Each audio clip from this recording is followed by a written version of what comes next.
Bonjour ou bonsoir, selon l'heure à laquelle vous nous regardez. Je suis votre chroniqueur audio et animateur de podcast pour l'ODJ Média, et je suis honoré de vous lire aujourd'hui une chronique signée Mamouna Charki. Une chronique sans filtre, fidèle mot pour mot à son auteur, qui aborde un sujet crucial pour notre pays, l'essor des exportations agricoles marocaines vers l'Espagne, entre fierté commerciale et inquiétudes hydriques. Le Maroc exporte massivement fruits et légumes vers l'Espagne, suscitant inquiétude sur la sécurité hydrique et tensions avec les agriculteurs espagnols. Le boom des exportations agricoles marocaines soulève des questions sur la durabilité et la sécurité hydrique. Le Maroc signe une année exceptionnelle pour ses exportations agricoles vers l'Espagne. Nos fruits et légumes envahissent les marchés ibériques, mais derrière ce succès se cachent de vraies préoccupations. Sécurité hydrique, tensions commerciales, la médaille à son revers.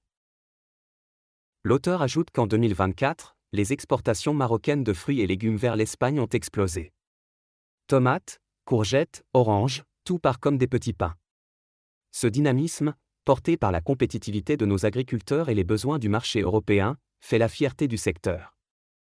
Mais ce boom s'accompagne de critiques, notamment du côté espagnol, où les agriculteurs dénoncent une concurrence jugée déloyale.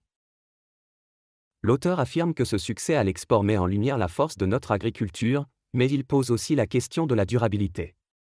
L'agriculture marocaine est très gourmande en eau, une ressource qui devient rare à cause du changement climatique et de la sécheresse persistante. De plus, répondre à la demande européenne implique souvent d'intensifier la production, au risque d'épuiser nos nappes phréatiques. L'auteur pense que pour beaucoup de Marocains, la fierté de voir nos produits en tête de gondole en Espagne se mêle à l'inquiétude: pourra-t-on continuer ainsi sans mettre en danger notre propre sécurité hydrique ? En Espagne, la grogne monte. Les syndicats agricoles multiplient les manifestations, dénonçant une concurrence marocaine qu'ils jugent injuste, notamment à cause des différences de coûts et de normes. Sur les réseaux sociaux, certains consommateurs espagnols appellent même à privilégier les produits locaux. L'auteur souligne qu'au Maroc, des voix s'élèvent pour appeler à une gestion plus responsable de l'eau et à un accompagnement des agriculteurs vers des pratiques plus durables. Les autorités assurent suivre la situation de près, mais le débat est lancé. Le Maroc doit-il continuer à booster ses exportations au risque d'épuiser ses ressources en eau ? Les tensions avec les agriculteurs espagnols vont-elles s'apaiser ou se durcir ? L'auteur conclut en affirmant qu'une chose est sûre, l'agriculture marocaine est à la croisée des chemins. Trouver le bon équilibre entre succès commercial et préservation de nos ressources naturelles sera le vrai défi des prochaines années.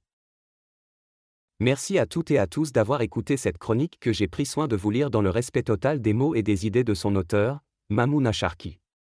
N'oubliez pas de partager, commenter et vous abonner. On se retrouve très vite pour une nouvelle chronique sur l'ODJ Média. D'ici là, prenez soin de vous et de votre eau.